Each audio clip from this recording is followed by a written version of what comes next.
క్షమించి సహించితివా ధరణిని ఏలుదువయ్యా. క్షమించి సహించితివా ధరణిని ఏలుదువయ్యా. శ్రమలే సుమా ఆరములు శ్రమలే సుమా ఆరములు సంపూర్ణ రాజ కళలు సంపూర్ణ రాజ కళలు సాహించి సాగించితివా ధరణిని ఏలుదువయ్యా. చాలు. శ్రవానుభవం కలుగుట కొరకే శిలువ ధ్యానానుభవంలోనికి వస్తున్న వాళ్ళారా, శిలువ ధ్యానానుభవం నరుని కలిగి ఉన్నటువంటి శ్రమ నుంచి విమోచించి శ్రమానుభవం నుండి విడుదల కలుగజేసి నెమ్మదినిస్తుందని వాక్యము మనకి సాక్ష్యం ఇస్తుంది. ప్రభు చరిత్రలో ప్రభు జన్మ చరిత్ర కంటే జీవిత చరిత్ర కంటే మరి ఈ శిలువ చరిత్ర గొప్పదని, ఇది గొప్పగా వెల్లడిలోనికి వచ్చుటను బట్టి దీని ద్వారాగా విశ్వాసమునకు చక్కని రూపము కలిగినట్లుగా ప్రభువారి యొక్క శ్రమ చరిత్ర, భక్తులు వక్తల యొక్క అనుభవ చరిత్ర, కడవటి కాలపు వారమైన మన విశ్వాస అనుభవాలు ఇవన్నిటి తెలియచేస్తుంది. ప్రియులారా, పరిశుద్ధ పౌలు గారు హెబ్రీ సంఘానికి రాసినటువంటి శిలువ సూక్తిని క్లుప్తంగా ఈ రాత్రి ధ్యానం చేద్దాం. హెబ్రీ పత్రిక 12వ అధ్యాయం మనం చదివినటువంటి పాఠ్యభాగము 7 వచనాల వరకు ఈ దినం మనం వాక్య పఠనం జరిగింది. దీంట్లో ప్రాముఖ్యమైనటువంటి 2 విషయాలు.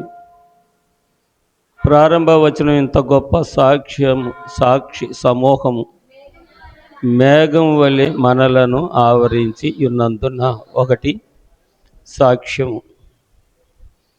రెండవది, మనము కూడా ప్రతి భారమును సులువుగా చిక్కులుపెట్టు పాపమును విడిచిపెట్టి విశ్వాసమునకు కర్తయు దాన్ని కొనసాగించు వాడినైనా యేసు వైపు చూసుచు మన ఎదుట ఉంచబడిన పందెములో ఓపికతో పరిగెత్తదము. ఆయన తన ఎదుట ఉంచబడిన ఆనందము కొరకై అవమానమును నిర్లక్ష్యపెట్టి సిలువను సహించి దేవుని సింహాసనం యొక్క కుడి పార్శ్వమున ఆసీనుడై ఉన్నాడు. చాలు.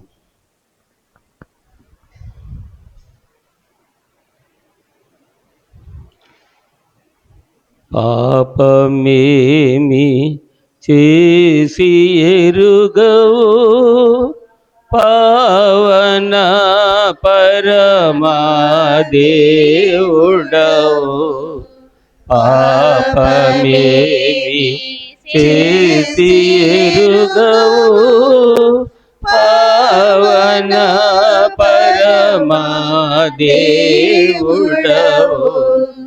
ఓ పరాత్పర నీకేల ఇంత ఉత్కట బాధ, కల్వరి గిరి చేరు మనస సిల్వాస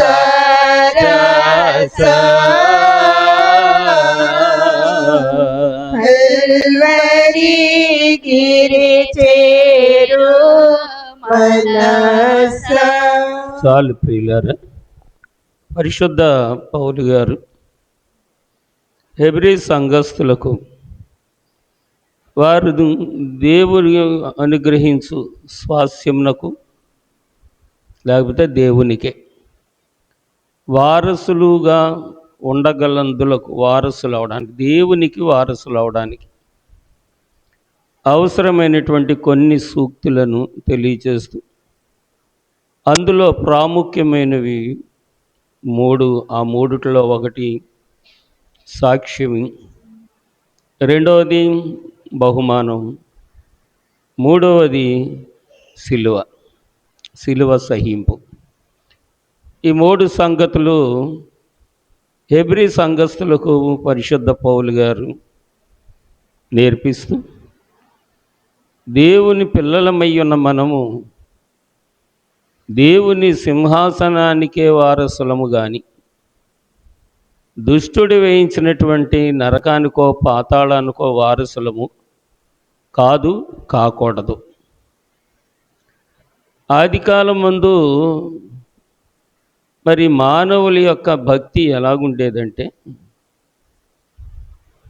జన్మించిన వారు ఎక్కడి నుండి వచ్చారో ఆ లోకానికి మళ్ళా తిరిగి వెళ్ళాలని వారి విశ్వాసముతో నిరీక్షించినట్లుగా ఈ హెబ్రీ పత్రికలోనే 11వ అధ్యాయములో విశ్వాస వీరుల చరిత్రలో ఈ పౌలు గారు ఆ విశ్వాస వీరుల కథను తెలియచేస్తారు.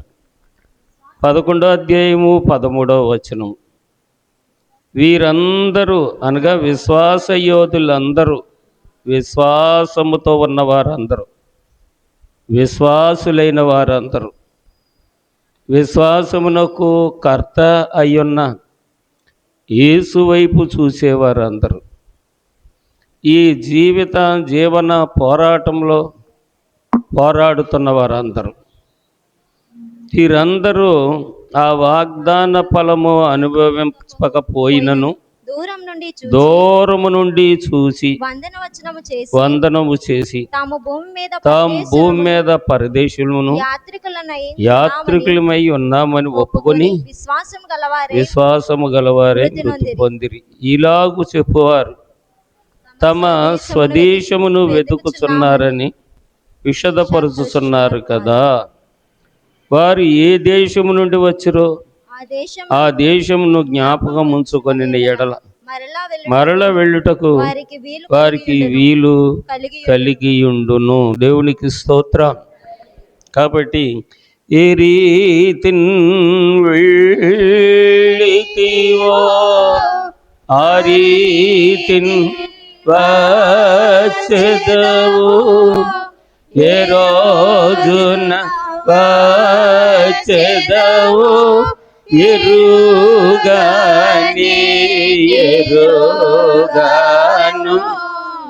ఓరాకొండక వీడుచునూరు కొన్నియోందోను నిరాక కోసమై నీచమోజును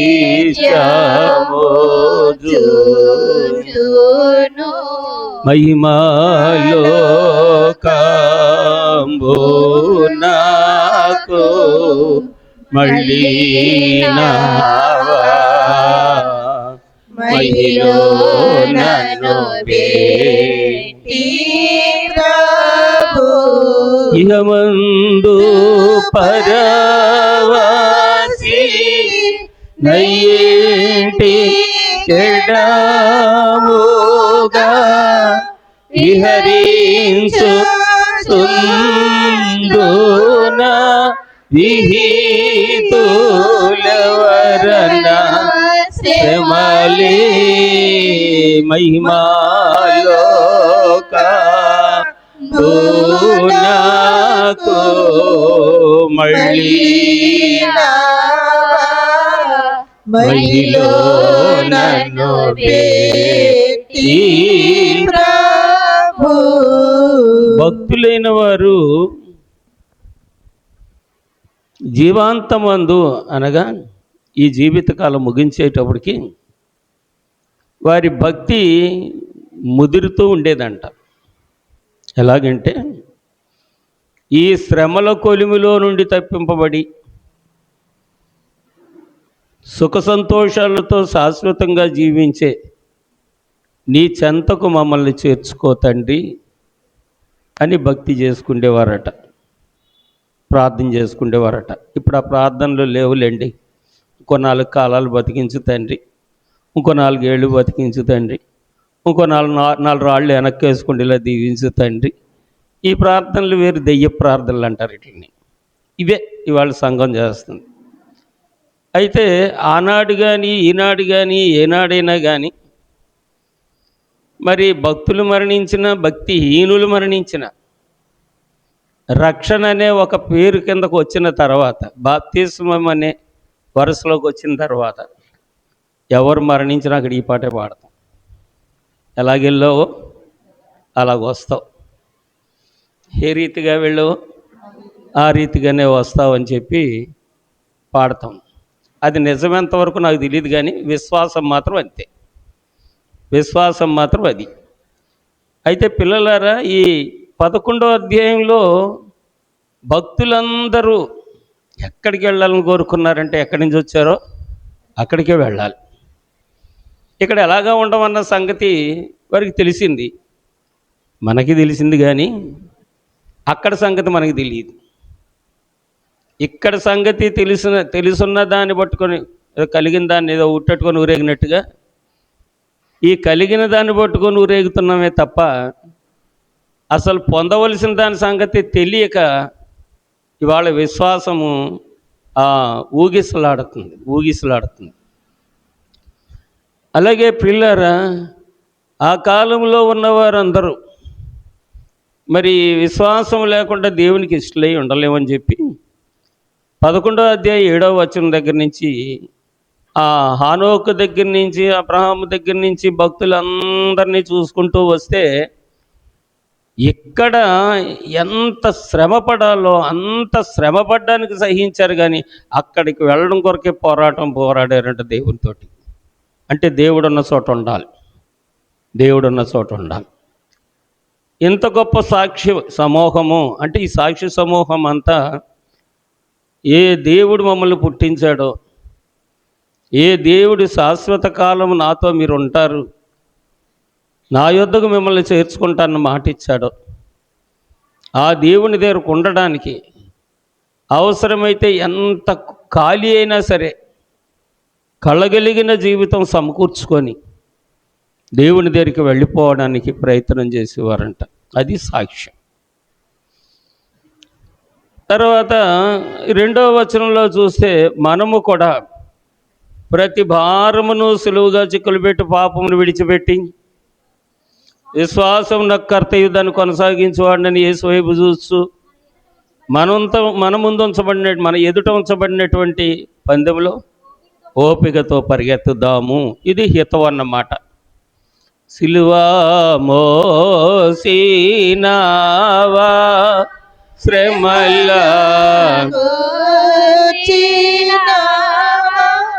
యేసు సత్య జీవం స్వర్గమునకు సత్య జీవం స్వర్గమునకు మరణమై నీవు మరిలేచినావా, మరణపు ముళ్ళు విరిచినావా,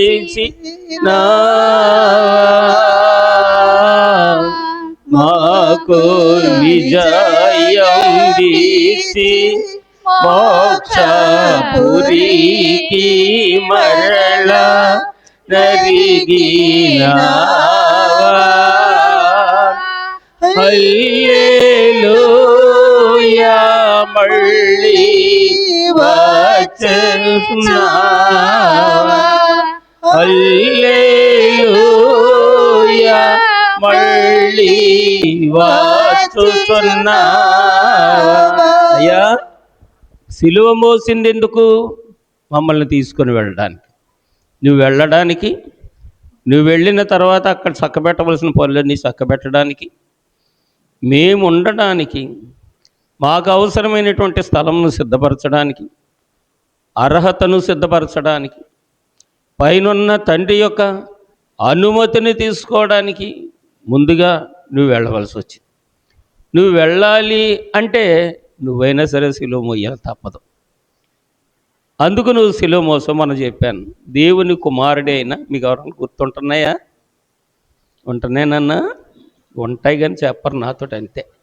దాచుకుంటారు, చెప్తే మీ బంగారం తగ్గిపోద్దని మనసుల్లోనే దాచుకుంటారు. దేవుడే అయినా మనిషిగా మారినందుకు మరల తాను వచ్చినటువంటి స్థలానికి వెళ్ళాలంటే సిలువ ద్వారాగానే వెళ్ళాలి. సిలువ ద్వారాగానే ఆయన పైకి వెళ్ళాలి. అంటే సిలువ మీద మరణించి మోక్షానికి వెళ్ళాలి. సిలువ మీద మరణించడం ఏంటి అంటే మరణించకుండా మోక్షానికి వెళ్ళడానికి అవకాశం లేదు. మరి దేవుని కుమారుడైనంత మాత్రాన మరణము అవసరమా అంటే మరణాన్ని తెచ్చినోడిని చంపడమే మరణం. మరణాన్ని కలుగజేసిన వాడిని చంపేయడమే మరణించడం. మనల్ని అంటే దేవుడు మరణం కలుగజేయలేదు, దేవుడు జీవాన్ని మాత్రమే కలుగజేశాడు. మరణం కలుగజేసిన వాడు మనం మరణించకుండా దేవుడి దగ్గరికి వెళ్ళినవాడు మనల్ని. కాబట్టి ఇప్పుడు దేవుడే మనిషి అయినప్పటికీ ఆ పగవాన్ని పగ తీర్చుకోవడానికి అవకాశం ఇచ్చి ఆ దుష్టుని కొరకు, చావు తెచ్చిన వాని కొరకు చచ్చి జీవం ఇచ్చిన వాని దగ్గరికి ఎక్కి వెళ్ళడానికి సిలువ శ్రమను భరించవలసి వచ్చింది అని మొన్నటి దినమున వాక్యంలో చెప్పాను. మరి మీ నోట్స్లో ఉంటుంది ఏ రోజు ఏం చెప్పాను. మరి అంతా రాస్తున్నారో, అంకీలు వేసుకుంటున్నారో, రెఫరెన్స్లు అంకీలు వేసుకుంటున్నారో, నోట్స్ రాసుకుంటున్నారో నాకు తెలియదు. అయితే పిల్లరా, ఇప్పుడు ఆ కాలంలో తర్వాత యేసు ప్రభు కూడా పరలోకానికి వెళ్ళాలంటే సిలువ మోసి మోక్ష నగరికి ఎగెను అని ఉంది. కాబట్టి మనము కూడా ప్రతి పాపమును సులువుగా చిక్కులు పెట్టు ప్రతి భారమును సులువుగా చిక్కులు పెట్టు పాపమును మొదట విడిచిపెట్టాలి. పాపాన్ని పెట్టడం అనే మనసు, పాపం ఏంటి అంటే మన పతనం, మన నాశనం, మన వ్యసనం. మన వ్యసనమే మన నాశనం, మన నాశనమే పాపం. ఆ పాపమే మరణం. దీన్ని విడిచిపెడితే ఈ మరణం తప్పుతుంది, మోక్షంకు చేరేటువంటి మోక్షపుర ద్వారంలో ప్రవేశించే మరణం కలుగుతుంది. కాబట్టి యేసు ప్రభువు కూడా తండ్రి కుడిపార్శ్వమున కూర్చొండాలి అనేటువంటి బహుమానం కొరకు సిలువను సహించి దేవుని సింహాసనం యొక్క కుడిపార్శ్వమున ఆసీనుడై ఉన్నాడని ఈ 2వ వచనం చివరి భాగంలో, చివరి 2 వచనాల్లో హెబ్రీ పత్రిక 12వ అధ్యాయము 2వ వచనము చివరి 2 వరుసల్లో ఈ మాట మనకు తేటగా కనపడింది. పరిగెత్తు ఆయన తన ఎదుట ఉంచబడిన ఆనందము కొరకై అవమానమును నిర్లక్ష్యపెట్టి సిలువను సహించి దేవుని సింహాసనం యొక్క కుడిపార్శ్వమున ఆసీనుడై ఉన్నాడు. తర్వాత మీరు అలసట పడకయు మీ ప్రాణములు విసుకకయు ఉండునట్లు పాపాత్ములు తనకు వ్యతిరేకంగా చేసిన తిరస్కారమంతయు ఓర్చుకొనిన ఆయనను తలంచుకొనండి. పాపాత్ములు, కఠినాత్ములు, క్రూరజనులు, హింసకులు, దూషకులు, వీరు చేసేటువంటి తిరస్కారానికి ప్రతి తిరస్కారం చేసిన వాడు పగ తీర్చుకుంటున్నాడు కానీ పరలోకాన్ని కోరుకోవట్లేదు అని అర్థమవుతున్నాయా? మనం వద్దంటే నిందలు వస్తాయి, తిరస్కారంలో వస్తాయి, కలహాలు వస్తాయి, వ్యర్థమైనటువంటి ఎన్నో మూర్ఖపు సమాజం విశ్వాసం మీద పడతాయి. నీ మీద కాదు, నువ్వు కలిగి ఉన్న విశ్వాసం మీద యుద్ధం చేస్తాయి. కారణం ఏంటంటే దేవుడు విశ్వాసమునకు కర్త. నువ్వైతే నేనైతే పర్వాలేదు, మనం దొందే భుజం రాసుకొని ఒకరి భుజం మీద ఒకరు చెయ్యి వేసుకొని జట్టాపట్టాలు వేసుకొని ఎక్కడికైనా వెళ్తాం, ఏమైనా చేస్తాం. కానీ ఇల్లాలకి వెలియాలకి ఎలాగ పొత్తు కుదరదో, విశ్వాసానికి పాపపు పోరికి సహవాసం కుదరదు. కాబట్టి నువ్వు విశ్వాసివయ్యావా, మరి పిశాచి సహవాసానికి దూరంగా ఉండకపోతే బహుమానం గురించిన తలంపు నీకు లేదు. ఏంటా బహుమానము అంటే దైవ స్వరూపముగా మారడానికి కానీ, ఎక్కడి నుండి వచ్చో మళ్ళీ అక్కడికి వెళ్ళడానికి కానీ, లేకపోతే దేవుడు కొలిసిన ఈ కొలతలో ఆగిపోవడానికే వస్తున్నావు కానీ దేవుడు సిద్ధపరిచిన శాశ్వత కాలం జీవించడానికి మనం ప్రయాసపడడం లేదు అనే సంగతి. మనం అంటే చర్చలో కూర్చున్న మనం కాదు, మానవ జాతి. మళ్ళీ మనం అనగానే అయ్యగారు మమ్మల్ని చెప్తుంటారు బాబు అని అనుకోగానే మానవ జాతి అంతా అందులో నేను ఉన్నాను. కాబట్టి తొందరగా అంటే కొన్ని సంగతులు అర్థం కాక అపార్థం చేసేసుకుంటాం. మనం అర్థం చేసుకుందామని ప్రయత్నం చేసినా నిజమా దేవుడు తిన్నద్దన్నాడు, ఇడ్డోరంగా ఉంది అమ్మాయి మాట అన్నట్టుగా విశ్వాసుల హృదయాల్ని కెలికి పడేస్తుంది సైతాన్ అపార్థాలతో. కాబట్టి పిల్లలారా, ఇక్కడ మరి ఈ బహుమానం మనం తిరస్కరించిన వారం అవుతాం విశ్వాసాన్ని కాపాడుకోపోతే. ఇప్పుడు ఈ తిరస్కారాలు, ఏదైనా అవమానములు, ఏదైనా చిన్న కలహం, చిన్న గొడవ, ఏం లేదు, ఇళ్లలో కూడా గొడవలు వస్తాయి, కుటుంబంలో గొడవలు వస్తాయి, సంసారంలో గొడవలు వస్తుంటాయి, వారసత్వంలో గొడవలు వస్తుంటాయి. ఇవి ఎందుకు వచ్చినవి? ఈ గొడవ రావడానికి సబబేనా? నా తల్లికి నాకు, నా కొడుకుని, నాకు తల్లి ఉంది, నా తల్లికి నాకు కలహం వచ్చింది, కారణం ఏంటని యోచించకపోతే పిల్లలారా అది విశ్వాసం కాదు. విశ్వాసంలోకి వచ్చిన తర్వాత నేను విశ్వాసమునకు కర్త అయినటువంటి యేసు వైపు ఒకసారి చూడాలి. అయ్యా, నేను నీ యందు విశ్వాసం కలిగి ఉన్నాను కదా, అంటే నిన్ను వెంబడిస్తున్నాను కదా, నిన్ను ఇష్టపడ్డాను కదా, నీ వలన బ్రతకాలనుకుంటున్నాను కదా, నీ త్రోవలో నేను నడాలనుకుంటున్నాను కదా, అటువంటిప్పుడు ఈ పోరంతా నాకెందుకు తెచ్చి పెడుతున్నావు అని ఒకసారి దేవుడిని అడుగు. అప్పుడు దేవుడు అంటాడు, రండి మన వివాదం తేల్చుకుందాం అంటే అప్పుడు దేవుడు పని పూనుకుంటాడనమాట. మన పక్షంగా దేవుడు పని పూనుకుంటాడనమాట.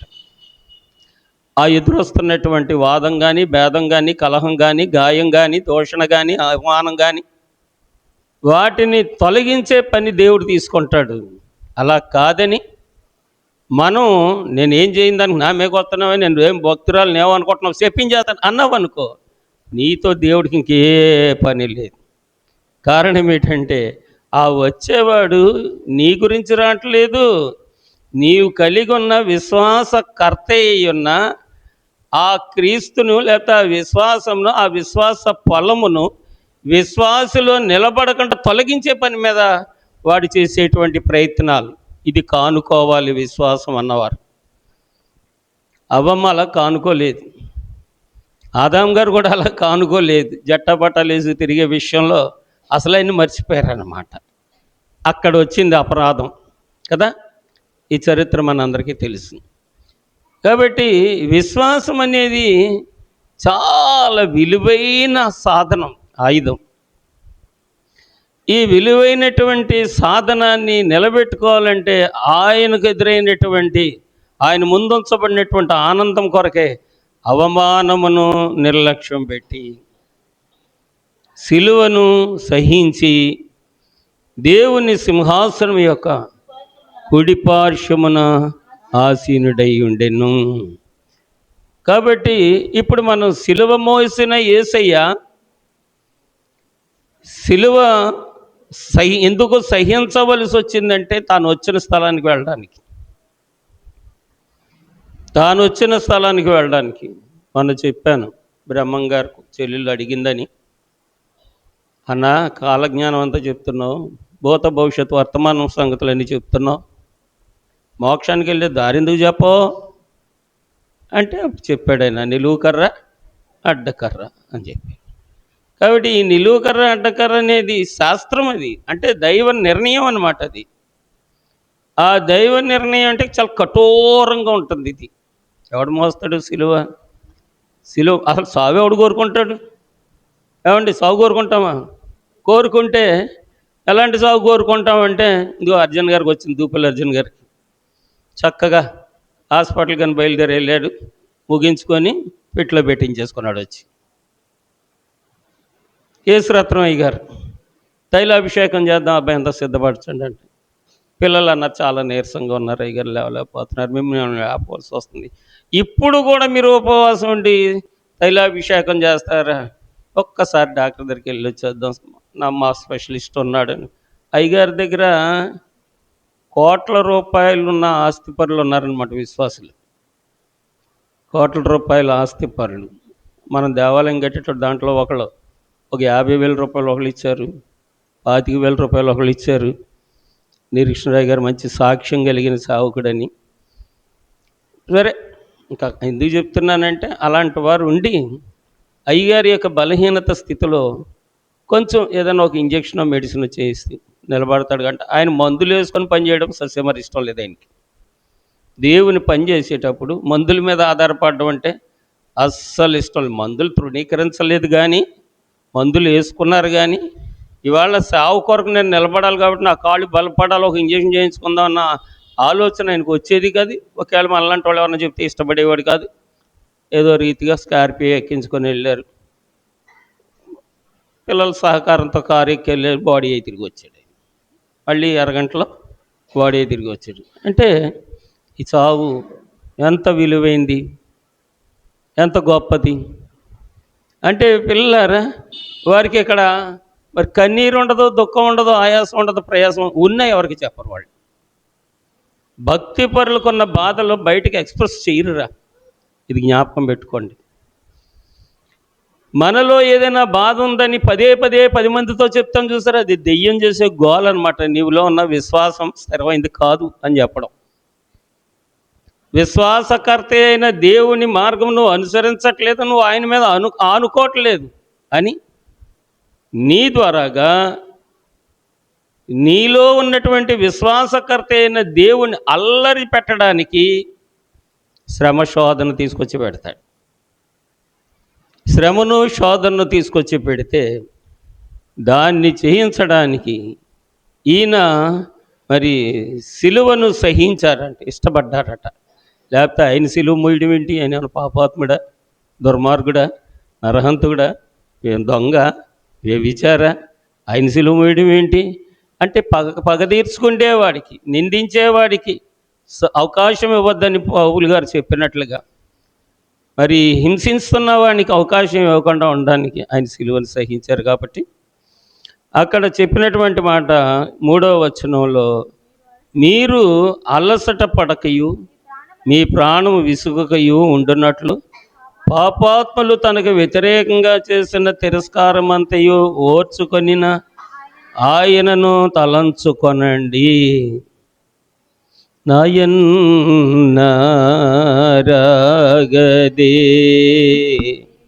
ఓ యేసు తండ్రి, నాయన్నారగదే నా ప్రాణధనమా, నా పట్టు నా ముద్దు మోట, నా ముక్తి బాట, నాయనారగదే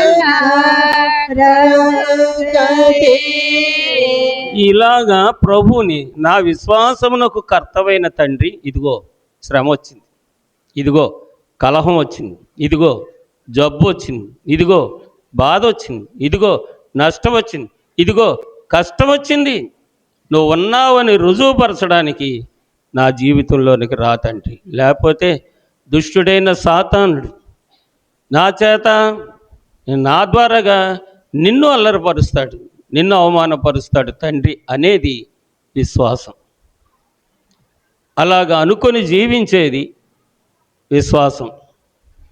తర్వాత 4వ వచనంలో మీరు పాపముతో పోరాడుటలో రక్తము కారణంతగా ఇంకా దానిని ఎదిరింపలేదు. పాపముతో పోరాడుటలో రక్తము కారణంతగా ఇంకా దానిని మీరు ఎదిరించలేదు. దేనిని? పాపాన్ని, పాపకారకుడైన మరణాన్ని. పిల్లలారా, మరణకారకుడైన సాతాన్ని ఎదిరించట్లేదు మీరు. ఎదిరించడానికి ఏమనుకుంటారో, ఒళ్ళంతా ఉంటాడు ముఖం మీద కొట్టేస్తారేమో అన్నట్టుగా ముందు మనుషులకి ఇంపార్టెన్స్ ఇచ్చి, ఆ మనుషులైతే పర్వాలేదు, దైవత్వం ఉన్న మనుషులైతే పర్వాలేదు, దైవత్వం ఉన్న మనుషులైతే కలహం ఎందుకు తెచ్చిపెడతారు, కుమ్మరం ఎందుకు తెచ్చిపెడతారు, మనల్ని ఎందుకు నిందిస్తారు, మన జోలికి ఎందుకు వస్తారు, ఎందుకు వచ్చిందిరా బాబు వాళ్ళ జోలికి వెళ్ళడం అని దూరంగా ఉంటారు. నాకు తెలిసినంతవరకు భక్తులు మాత్రం అలాగే ఉంటారు. త్వరపడి ఎవరి విషయంలో తలదూర్చరు. ఒకవేళ పొరపాటున తల దూర్చిన తండ్రి, తప్పయ్యి ఈ పాపాత్మల విషయంలో తలదూర్చాను, క్షమించు తండ్రి అని దేవుడి దగ్గర క్షమాపణ కోరుకొని వారిని భద్రం చేసుకుంటారు. అయిన దానికి కాని దానికి తగుదనమ్మని అందరి విషయాల్లో తలదూర్చేవారు ఉంటారే, వారు కలిగి ఉన్న విశ్వాసానికి అవమానం తేవడానికి వారి రక్షకుడైనటువంటి క్రీస్తుని మళ్ళీ బహాటంగా సిలువేయడానికి. కాబట్టి మీరు రక్తము కారునంతగా పోరాడి మీ విశ్వాసాన్ని మీరు కాపాడుకోలేదు అంటూ 5వ వచనంలో అంటాడు, నా కుమారుడా, ప్రభువు చేయు శిక్ష తృణీకరింపకము, ఆయన నిన్ను గద్దించినప్పుడు విసుకకుము. ప్రభువు తాను ప్రేమించు వారిని శిక్షించి తాను స్వీకరించు ప్రతి కుమారుణ్ణి దండించును అని కుమారులతో సంభాషించినట్లు మీతో సంభాషించు ఆయన హెచ్చరికను మరిచితిరి. దేవుని హెచ్చరిక, ఆయన హెచ్చరించిన హెచ్చరికను మరిచితిరి. ఇంతకీ పిల్లలారా, ఎందుకు తృణీకరణ అంటే 7వ వచనంలో శిక్షాఫలము పొందుటకై మీరు సహించుతున్నారు. దేవుని కుమారులుగా మిమ్మల్ని చూస్తున్నాడు. తండ్రి శిక్షింపని కుమారుడెవడు? ఒకవేళ దేవునికి కుమారులు అవ్వాలంటే ఆయన శిక్షలో, ఆయన శ్రమలో, ఆస్తిలో పాలువారు అవుతాం, కానీ ఆపదలో పాలువారు అవుతామో చెప్పండర్రా, మాట్లాడండర్రా, కొంచెం మాట్లాడండి. ఒకవేళ ఆస్తి ఉంది, ఆస్తి అంటే నాకు పోటాడికి ఎవరు లేవు, ఆస్తి లేదు, అమ్మ లేదు, నాన్న లేదు, ఏమీ లేవు, ఇల్లులు కూడా లేదు నాకు. మీలో కొంతమందికి ఏ ఇల్లో వాకిలో ఏదో ఉంటుంది. ఇప్పుడు తండ్రి బాధ చూస్తావా, తండ్రికున్న ఆస్తి చూస్తావా? ఆస్తే చూస్తారు కదా. ఆస్తే చూస్తారంటే మీరు బిడ్డలు కారు అని అంటున్నాడు యేసు ప్రభు. మీరు నాకు బిడ్డలు కారు. నా శిక్షలో పాలివారైతే, నా శ్రమలో పాలివారైతే, నేను శిక్షించినప్పుడు శిక్షకు మీరు ఓర్చుకుంటే కుమారులు అవుతారు. 8వ వచనం, కుమారులైన వారందరూ శిక్షలో పాలు పొందుతున్నారు. మీరు పొందని ఎడల దుర్బీజులే, కుమారులు కాదు, దుర్బీజులు అంటే చెడ్డవారు. చెడ్డ బీజంలో నుండి వచ్చిన వారే కానీ దైవ బీజంలో నుంచి వచ్చిన వారు కారు అని చెప్పి ఈ సంగతులు హెబ్రీ సంఘానికి పౌలు గారు యేసయ్య మోసిన సిలువ విషయాలు చెప్తున్నారు. అనే సామాన్యంగా సిలువ మోయలేదు, పొందబోయే బహుమానం కొరకు సిలువను మోసాడు. ఏమిటా బహుమానం అంటే, అచ్చట రాత్రియు హానియునుండదు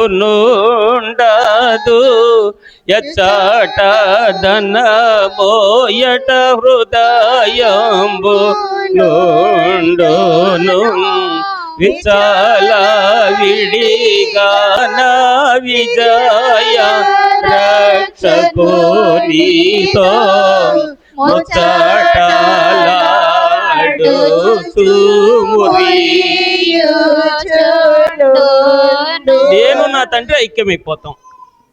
మనస్సులో మనసు కలిగి ఉంటాం, మాటలో మాట కలిగి ఉంటాం, ఒకరినొకరు సుఖముగా సంతోషంగా కలిసి జీవనం సాగిస్తే. ఇప్పుడు చెప్పండి, ఇప్పుడు కలిసి ఉంటారా? మాట్లాడరేరా? ఇప్పుడు కలిసి ఉంటారా? ఏదో సామెత చెప్తారు, సామెత చెప్పినట్టుగా పిల్లలారా ఈ బిడ్డ అంటే ఏదో అంటారు, కొడతానంటే భయం, పెడతానంటే ఆశ. అలాగా ఇప్పుడేంటంటే యేసు ప్రభు ఎందుకు శిక్ష సహించుకున్నారు, ఎందుకు సిలువ అవమానాన్ని సహించుకున్నారంటే ఈ దిక్కుమాలి మనుషులు శ్రమ పెడితే పెట్టారు, కానీ వీళ్ళ అక్కస తీర్చుకోవడానికి నన్ను సిలువ వేస్తే వేశారు, కానీ నేను నా తండ్రితో ఉంటాను. ఏ మహిమలోంచి వచ్చానో ఆ మహిమలోనికి వెళతాను. ఏ మాట ద్వారాగా సృష్టిని నాడు ఎలా కలుగజేశానో నేడును అలాగే కలుగజేసే అధికారంలోనికి వెళతాను. ఇంకా విజయరక్షకుడైన నా తండ్రితో ముచ్చటలాడుకుంటూ ఉంటాను. ఈ చెడు వార్తలు, దుర్వార్తలు, ఈ రోదన వార్తలు, జబ్బుల వార్తలు, వేదన వార్తలు, బాధల వార్తలు ఇక వినే పని నాకు లేదు. శాశ్వత సౌఖ్యకాలంలోకి వెళ్తాను అని పిల్లరా ప్రభువారి యొక్క మనసును కుమారుడిగా, సిలువకు సాక్షి అయినటువంటి కుమారుడిగా జీవించినటువంటి పౌలు గారు కొంత తాను నేర్చుకున్నారట. కొంత తాను నేర్చుకొని హెబ్రీ సంఘానికి బోధ చేస్తూ చేస్తూ తాను బోధన అభ్యసించారంట. దేవునికి స్తోత్రం. మనందరికీ తెలుసు, మరి అపోస్తలుడు ఆర్ఆర్కే గారు, బ్రాహ్మణులు, అకళంక బ్రాహ్మణుడైనటువంటి ఆర్ఆర్కే మూర్తి గారు, సత్యవాణి సువార్త ప్రచారకులు, మరి వారు ఇప్పుడు లేరు. వారు మన ప్రాంతాల్లో కూడా వచ్చి మరి రాయుడిపాలెం సిటీసీ సభల్లో కూడా వారు వచ్చి వాక్యం చెప్పడం నేను ఎరుగుతున్నాను. అలాగే కాకినాడ చర్చ్ ఆఫ్ గాడ్ సభల్లో కూడా వారు వచ్చి వాక్యం చెప్పడం నేను ఎరుగుతున్నాను. ఇలాగ కొన్ని ప్రత్యేక సంస్థల వారు అలాంటి పెద్దవారిని తీసుకొని వచ్చి వాక్యం చెప్పించేవారు. ఆయన వాక్యంలో చిన్న సాక్ష్యం ఏంటంటే, నేను మరి ఉన్నతమైన విద్యను అభ్యసించాను, ఉన్నతమైనటువంటి కుటుంబంలో పుట్టాను. కుటుంబంలో పుట్టిన నేను మరి మా వంశాచార ప్రకారము మరి ఏ వృత్తి అంటారు,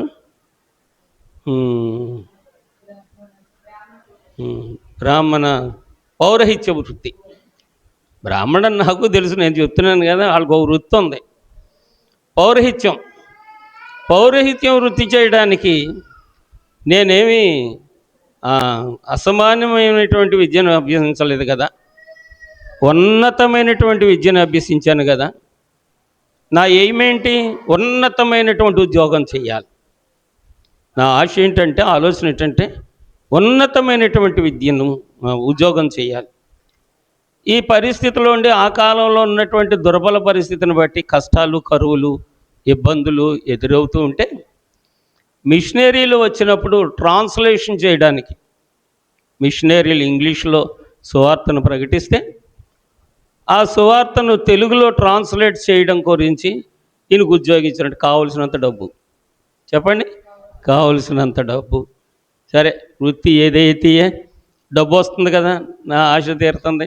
ఆడి బాగుందా, ఆడికేం తెలుసు, ఆడేదో చెప్తాడు, నేను ఏదో చెప్తాను. అలా చెప్పి నా వేదం వాడికి నేర్పిస్తాను,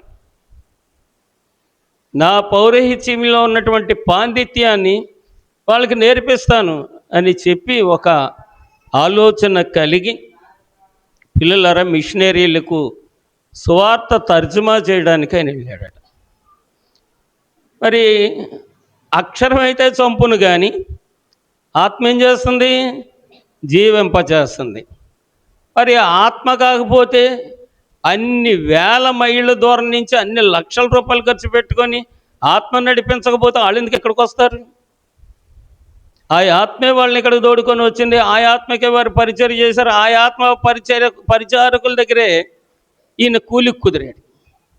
కూలికి కుదిరినటువంటి ఈయన వాళ్ళు చెప్పే సువార్త ద్వారాగా వాళ్ళకి చెప్పే పాండిత్యానికి బదులుగా ఈయనే మారిపోయాడు. దేవుడికి స్తోత్రం.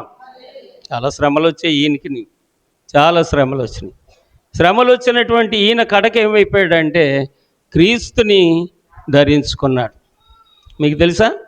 ఆర్ఆర్కే మూర్తి గారు ఒకసారి మరి ఈ సువార్త సేవలో వెళ్ళి గ్యాప్లో ఇంటికి వచ్చినప్పుడు మండువా లోగిళ్ళు ఉంటాయి కదా, మండువా లోగిళ్ళు బయట వరండా అరుగు ఏదో అంటారు కదా, అరుగు పెద్దలు కూర్చొని ముచ్చట్లు ఆడుకుంటే అరుగులు ఉంటాయి పూర్వం ఇళ్లల్లో. అక్కడికి వచ్చి ఆయన నిలబడితే భార్య చూసి అప్రాచ్యుడు వచ్చాడు అందంట. ఎవరు భర్త. అప్రాచ్యుడు వచ్చాడు, ఆకలేస్తుంది అని అన్నాడంటే ఈయన. పిల్లలారా ఆకలేస్తుందంటే ఆ సెంటా ఉండు అని చెప్పి కింద కూర్చోబెట్టి ఆయన ముందు కొంచెం నీళ్లు చల్లి నిలబడి అన్నం అలా పడేసిందంట గిన్నెలోంచి. అన్నం అలా పడేస్తే అదంతా కూడగట్టుకొని తీసుకొని ప్రార్థన చేసుకొని, ఇలాంటి భక్తులు ఇద్దరు ఉన్నారు. ఒకరు పురుషోత్తమ చౌదరి గారు, కేరళ బ్రాహ్మణుడు, ఒరిస్సా బ్రాహ్మణుడు పురుషోత్తమ చౌదరి గారు. రెండో ఆయన మన ఆంధ్ర బ్రాహ్మణుడు ఆర్ఆర్కే మూర్తి గారు. మనం ఏం పడుతున్నామండి శ్రమలు, మనకేం తెలిసిన, అసలు మనలో విశ్వాసం అంటూ ఉన్నదంటారా? కాబట్టి అదంతా కూడగట్టుకొని ఆయన ఆ అన్నానికి ప్రార్థన చేస్తుంటే కూడగట్టిన అన్నాన్ని చూసి ఆయన చేస్తున్న ప్రార్థన విని నిలబడి వడ్డిస్తున్న వాడి కళ్ళల్లోంచి నీళ్ళు కింద పడ్డాయి. దేవునికి స్తోత్రము చిన్నము చేయుటయే మంచిది మనమంతరము స్తుతి గానము చేయుటయే మంచిది. యెరూషలేము యెహోవాయే కట్టుచున్నవాడని ఇశ్రాయేలీయులను పోగు చేయువాడని. భర్త అంటేనే లెక్కలేదు, కళ్ళంట నీళ్ళు ఎందుకు వచ్చాయి? తన హృదయం కఠోరమైపోయి భర్తను తిరస్కరించి అన్నం మెతుకులు అడుక్కున్నవాడికి కూడా అంత దూరంగా ఎవరో పడేరు. అంటే ఈర్ష.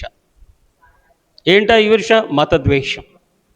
మతద్వేషముతో విదిలించినటువంటి అన్నం మెతుకులు కూడగట్టుకోవడం ద్వారాగా ఆ హృదయానికి బోధ చేశాడు దేవుడు. దేవుడికి స్తోత్రం.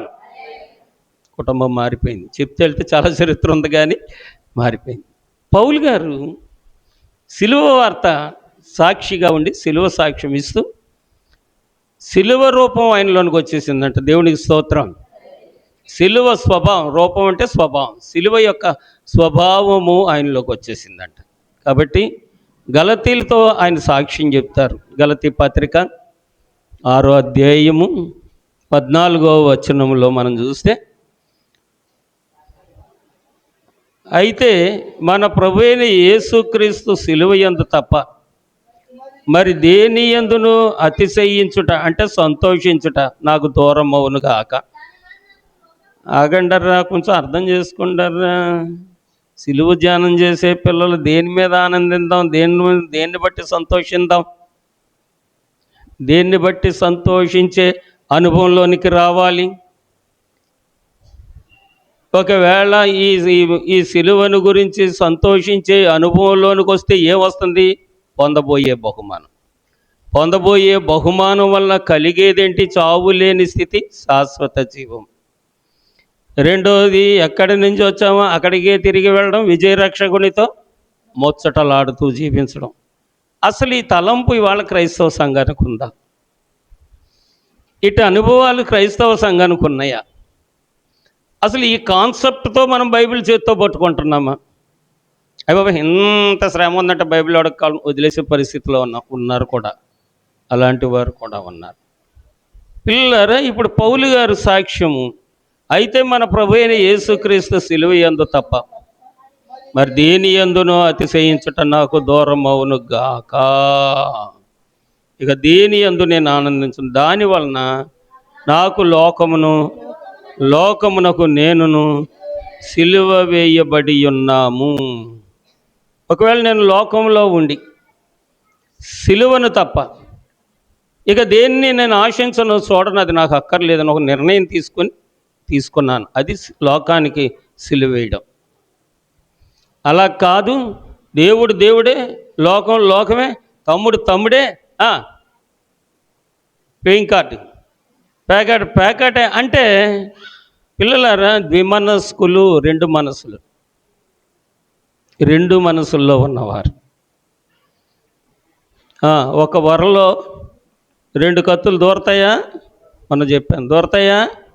మాట్లాడండి. అందరూ చెప్పడానికి కొంత ఏదో ఇబ్బంది పడుతున్నట్టున్నారు, ఒకళ్ళు ఇద్దరు చెప్తున్నారు కదా. అంటే నా ఫీలింగ్ అలా ఉంటుంది. అందరూ చెప్తే ఒక కమిట్మెంట్కి వచ్చేసినట్టే. మనం అందరూ ఒక మంద కింద ఉండడానికి, ఒక గుంపుగా ఉండడానికి, ఒక సంఘంగా ఉండడానికి, ఒక విశ్వాసంలో ఉండడానికి, ఒక దేవుడితో బిడ్డలుగా ఉండడానికి సమ్మతించినట్టే. అలా చెప్పలేకపోతున్నాం, అబ్బాయి ఇంకా కొన్ని డౌట్లు ఉన్నాయి అనే పరిస్థితిలో ఉన్నాం అన్నమాట. కాబట్టి ఈయనంటాడు, మరి దేని యందు అతిశయించటం నాకు దూరం అవును గాక, దాని వలన నాకు లోకమునకు నేనును సిలువ వేయబడ్డాం. నేను లోకం పనులు చేయను, లోకం నా పనికి వాడుకోను. లోకము యొక్క కళలు, లోకము యొక్క సౌఖ్యములు, లోకము యొక్క సంపద, లోకము యొక్క రుచులు నా అవసరానికి నేను వాడుకోను. అవి నాకు అక్కర్లేదు. నేను బ్రతుకుటైతే క్రీస్తు కొరకే బ్రతుకుతాను, సావు అయితే నాకు మేలే, నేను అక్కడికి వెళ్ళిపోతాను, నా దేవుడితో ఉంటాను.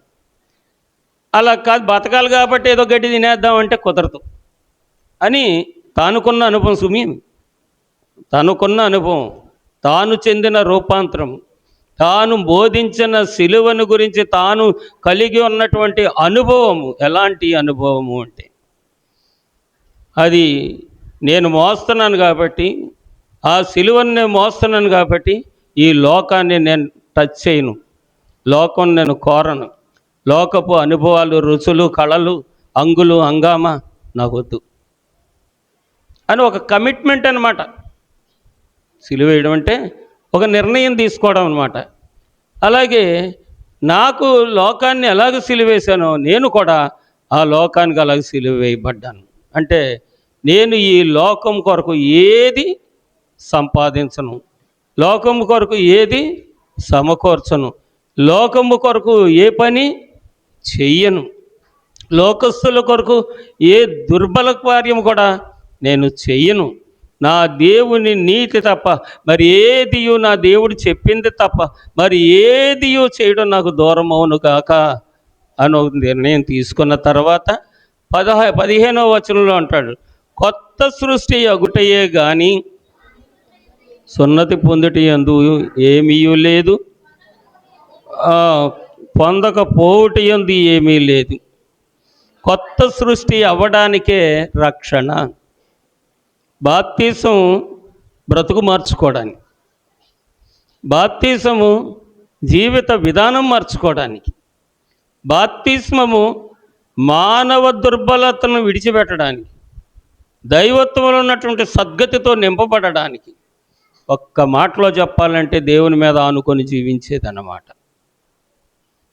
ఈ సంగతులన్నిటినీ తాను అనుభవించిన సంగతులు. ఆర్ఆర్కే మూర్తి గారు ఎలాగైతే తాను మరి దేవుని భక్తుల్ని తన మతంలో మార్చేసుకుందామని అనుకున్నాడు, అనుకొని ఈయనే ఆ దైవత్వంలోనికి రూపాంతరం చెందాడు.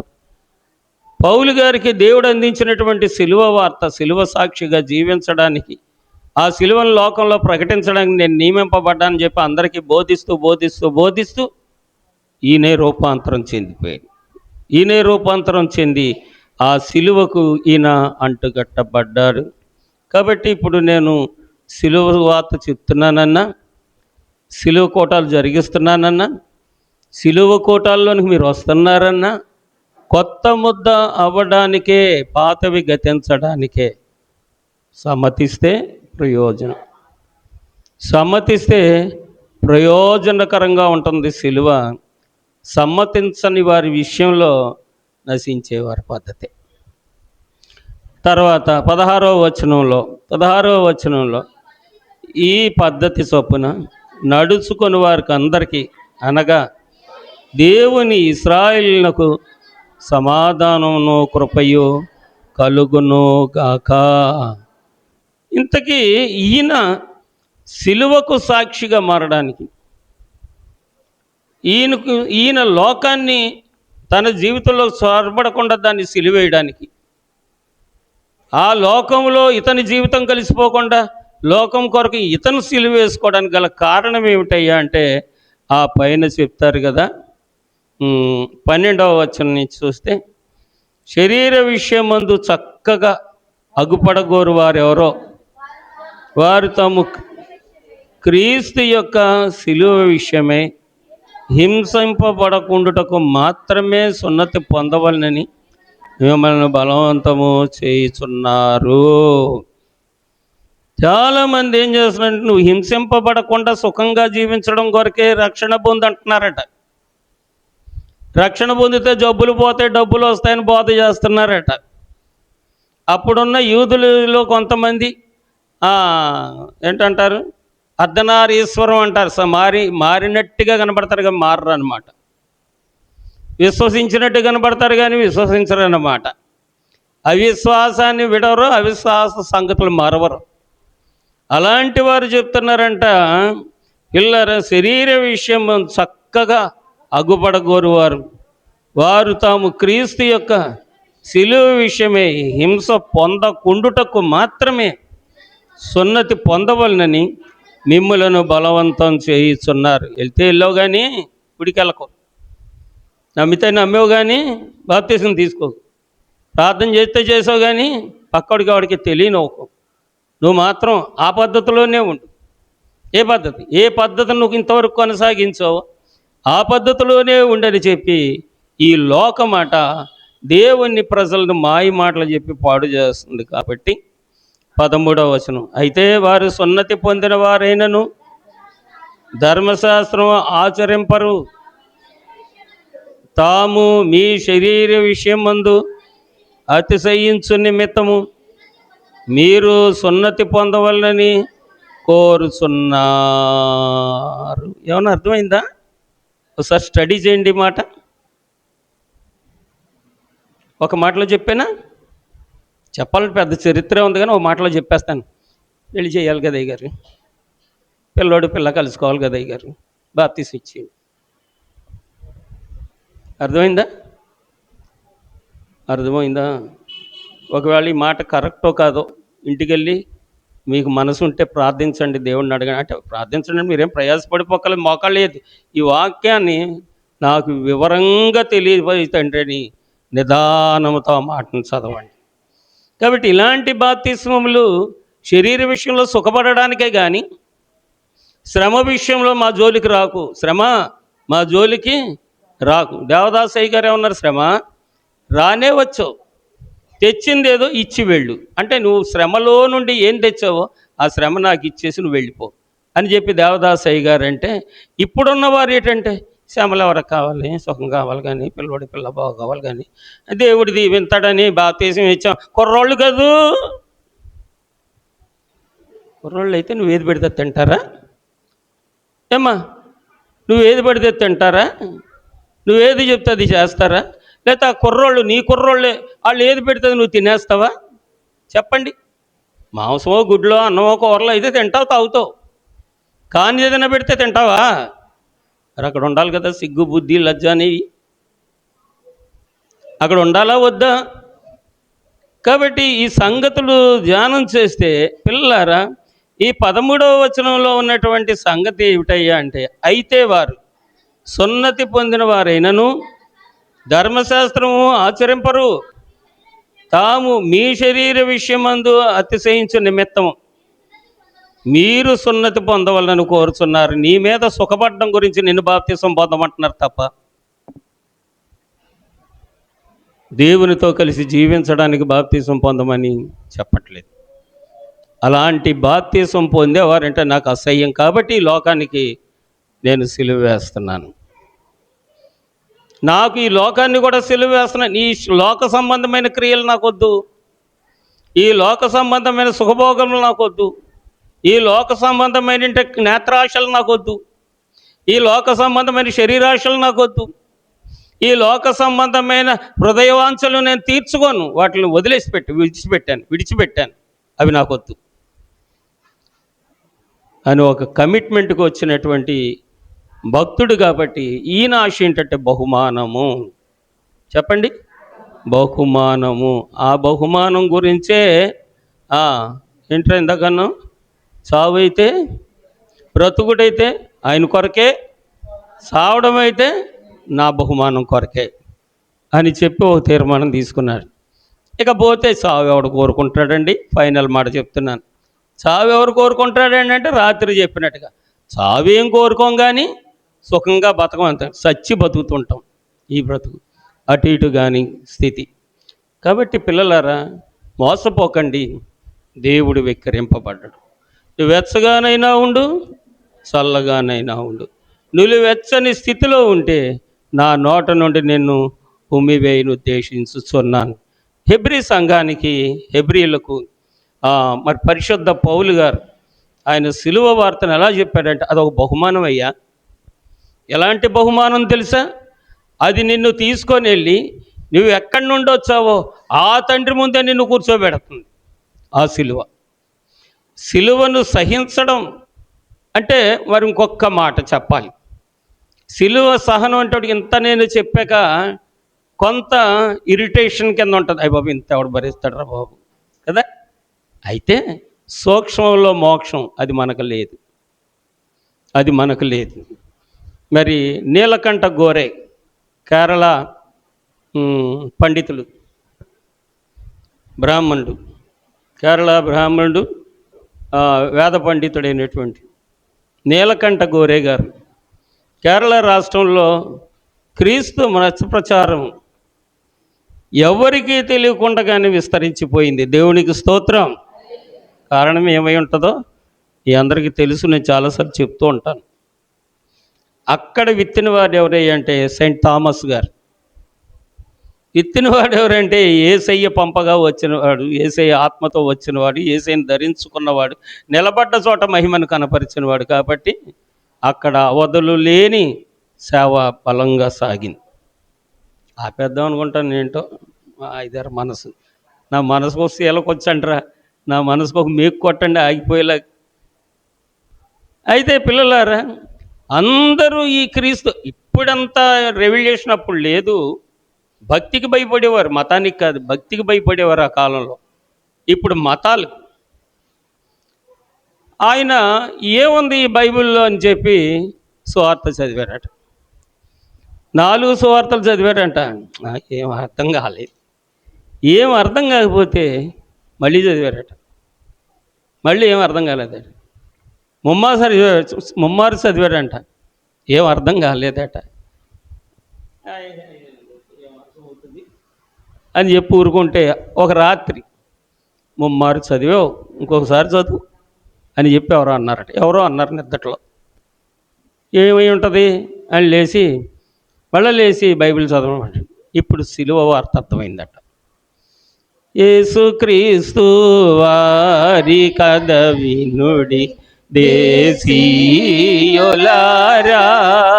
యేసుక్రీస్తు వారి కథ వినుడి. చాలు. మరి ఎవరో మన పంజాబ్ రాష్ట్రం ఎవరైనా సాధు సుందర్ సింగ్ గారికి ఎలాగ ప్రభు తన పరిశుద్ధులతో దిగివచ్చి దర్శనమిచ్చారో, ఈ కేరళ రాష్ట్రంలో ఉన్నటువంటి నీలకంఠ గోరే గారికి ప్రభు సిలువను పట్టుకొని వచ్చారట. సిలువను పట్టుకొని వచ్చి దర్శనమిస్తే ఇప్పుడు ఈ 4వసారి చదివేటప్పటికి ఈ సువార్తలో ఉన్న అన్ని భాగాలు పక్కకు పోయినాయి, సిలువ సాక్ష్యం మాత్రం ఆయన హృదయాన్ని నాటుకుందంట. నాటుకొని ఆయన ఏం చేశాడంటే, పిల్లరా నాకు రక్షణ కావాలి అని బిషపుల దగ్గరికి వెళ్ళారంట. రక్షణ కావాలని బిషపుల దగ్గరికి వెళ్తే, నాయనా నువ్వు చూస్తే వేద పండితుడివి, మీ పాండిత్యానికి మీ వర్గానికి గొప్ప విలువ ఉంది మా దేశంలో, నీకు నేను రక్షణ ఇస్తే నీ సమాజం అంతా వచ్చి నా మీద పడుతుంది అంటే, లేదు లేదు అవి నేను చూసుకుంటాను, నాకు బాప్తిస్మం ఇవ్వండి అని అడిగాడట. మీ దగ్గర వరకు ఏది రాదు, ఏది వచ్చినా నేను అడ్డుపడతాను. ఎలాగ అడ్డుపడతావు అంటే, యేసయ్య నా పాప జీవితానికి నా జీవితానికి మధ్యవర్తిగా వచ్చి అడ్డుపడ్డాడు. ఆయన సిలువ నన్ను రక్షించింది, ఆయన ఆరోహణము నన్ను వెలిగించింది, ఆయన సిలువ ఆయన పునరుద్ధానము నన్ను రక్షణ వైపు నడిపించింది, ఆయన ఆరోహణము నా ఆత్మను వెలిగించింది. నాకెవ్వరూ సాక్ష్యం అక్కర్లేదు, సిలువ వేయబడిన యేసు పునరుద్ధాన ఆరోహణలే నా విశ్వాస జీవితానికి సాక్ష్యం అని చెప్పి ఆయన పెద్దల దగ్గర బాహాటంగా బాప్తిసం తీసుకొని నాకు ఈ మధ్య అంటే మ్యాటర్ పెరిగిపోతుంది, గత ఒక 6 నెలలు 3 నెలల క్రితం ఫోన్ చేసేవారు అనమాట. పాస్టర్ గారు మేము బాప్తిసం తీసుకుంటామండి, మీ దగ్గరే బాప్తిసం తీసుకోవాలని ఉంది కానండి, చర్చి దగ్గరికి వస్తే ఎవరన్నా చూస్తారేమో అండి, కాబట్టి ఎవరికి కనబడిన చోటు బాప్తిసం ఇస్తారా, ఎప్పుడు రమ్మంటారు, ఎలా రమ్మంటారు, ఇలాగ అడిగేవారు అనమాట. ఇక్కడోళ్ళే అమ్మకు కూడా తెలుసు. అప్పుడు నేను అన్నాను, ఇంచుమించుగా ఈ సంభాషణ ఒక 1 నెల రోజులు గడిచింది ఫోన్లోనే. అప్పుడు నేను, అమ్మ ఇక్కడ తీసుకుంటే మీకు కష్టం, కానీ ఇక్కడ మీరు బాప్తిసం తీసుకుంటే బతకలేరు, కానీ మీరు బాప్తిసం తీసుకోవాలంటే కాకినాడ రండి, చీడిగ స్వస్థాలకు రండి, ఫలానా సమయాల్లో మీరు వస్తే, ఫలానా రోజుల్లో ఫలానా సమయానికి మీరు వస్తే అక్కడ 100 మంది 1000 మంది ఉన్న మిమ్మల్ని పట్టించుకునేవాడు ఎవరు ఉండడు, అక్కడ ఇప్పటికి బాప్తిసం తీసుకోలేదు. అంటే ఏం చేయాలి, వాళ్ళ ఇంట్లో చీకటి గదిలోకి వచ్చేసి ఎవరికి కనబడకుండా రహస్యంగా బాప్తిసం ఇచ్చేసి రేపు పొద్దున ఏ కలహం వచ్చినా ఏ ఇది వచ్చినా సేవకుడు భరించాలి. ఇప్పటికీ బాప్తిసం తీసుకోలేదు, దేవునికి స్తోత్రం. ఇలాంటి బాప్తిసాలు ఇవ్వకూడదు కూడా, మళ్ళీ చెప్తున్నాను. బాప్తిసం తీసుకున్న మీ తల్లులు మీ తండ్రులు పిల్లల పెట్టి అవసరానికి బాప్తిసం తీసుకొని, జబ్బులో బాప్తిసం తీసుకొని, ఇబ్బందులో బాప్తిసం తీసుకొని, యేసయ్యను గౌరవింపక అగౌరవపరుస్తూ వీధులంట తిరిగేవారు ఎవరైనా ఉంటే వాళ్ళు చనిపోయినప్పుడు నన్ను పిలవకండి, వారి గురించి వేరే పాస్టర్ గారిని తీసుకురండి, తీసుకొచ్చి వారి చేత సమాధి చేయించుకోండి, లేదా అన్యరీతిగా సమాధి చేయించండి. అంతేగాని దేవుని ఆత్మ కలిగినటువంటి వారికి ఆత్మను ఆర్పకండి. దశలోనికి పత్రిక 1 దశలోనికి పత్రిక 5వ అధ్యాయం 15వ వచనంలో ఈ మాట దేవుడు చెప్పాడు. బైబిల్ మిషను వాక్యానుసారంగా జీవిస్తుంది, కానీ పైసలకు అనుకూలంగా జీవించదు. కాబట్టి పిల్లలారా, మీరు దైవికంగా ఉంటారా, దైవికంగా మీ సమస్త కార్యములు చేయడానికి సేవకుడు సమర్థుడే. సేవకుడిని దేవుడు ఏర్పాటు చేసుకున్నాడా, ఆ ఆత్మను పరలోకంలో చేర్చుకోవడానికి ఆయన సమ్మతిస్తాడు, ఏమి ఆటంకపరచడు. కాబట్టి మా ఇష్టం వచ్చినట్టు మేము తినేస్తాం, ఇష్టం వచ్చినట్టు మేము తిరిగేస్తాం, చచ్చిపోయినప్పుడు మాత్రం మీరు వచ్చేసి బాప్తిసం ఇచ్చేయండి, 1000-2000 ఇచ్చేస్తామంటే అది నా చేత పాపం చేయించడం. సంఘం అంటే ఆషామషి కాదు. ఇప్పుడు ఇందాక నేను చెప్పిన సంగతి చెప్తూ మళ్ళీ డైవర్షన్లోకి వచ్చాను. అదేంటంటే, పిల్లలారా, యేసు ప్రభు నీలకంఠ గోరే గారు చెప్పిన సంగతి, సిలువను గురించిన శ్రమ పడినందుకు ఆయనకు బహుమానం దొరికింది, మనకు శ్రమ లేదు, ధ్యానించడం వల్ల బహుమానం అన్నాడు. నీలకంఠ గోరే, నెహెమ్యా నీలకంఠ గోరే. ఆయన బాప్తిసం తీసుకున్నాక నెహెమ్యా ఆయన పేరు వాస్తవ్యానికి నీలకంఠ గోరే ఆయన పేరు. రక్షణ తీసుకున్న తర్వాత నెహెమ్యా పేరు పెట్టాయి. నెహెమ్యా నీలకంఠ గోరే అనేటువంటి నామకరణం జరిగించిన తర్వాత ఆయన చెప్పిన సాక్ష్యంలో ఒక మాట ఏంటంటే, యేసు ప్రభు సిలువ మోసాడు, యేసు ప్రభు రక్తం కార్చాడు, యేసు ప్రభు పక్కలో బళ్ళెం పొడిపించుకున్నాడు, యేసు ప్రభు తల మీద ముళ్ళ కిరీటం పెట్టుకుంటున్నాడు, యేసు ప్రభు కాళ్ళు చేతుల్లో శీలమోకిలు కొట్టించుకున్నాడు, యేసు ప్రభు ఈ కర్రమానున్న పురవీధుల్లో తిప్పి తిరిగి ఆయాస పడిపోయాడని చెప్పి, ఆయాస పడినందువలన ఆయన మోక్షం వెళ్ళాడని చెప్పుకుంటున్నాం. అంతవరకు ఓకే, కానీ మాదిరిగా ఆయన అనుభవించి వెళ్ళాడు. మనకి ఆ శ్రమ లేదు. మనకున్న శ్రమ ఏంటి? యేసు క్రీస్తుని సిలువ ఇప్పుడు ధ్యానము చేయు మాసతోను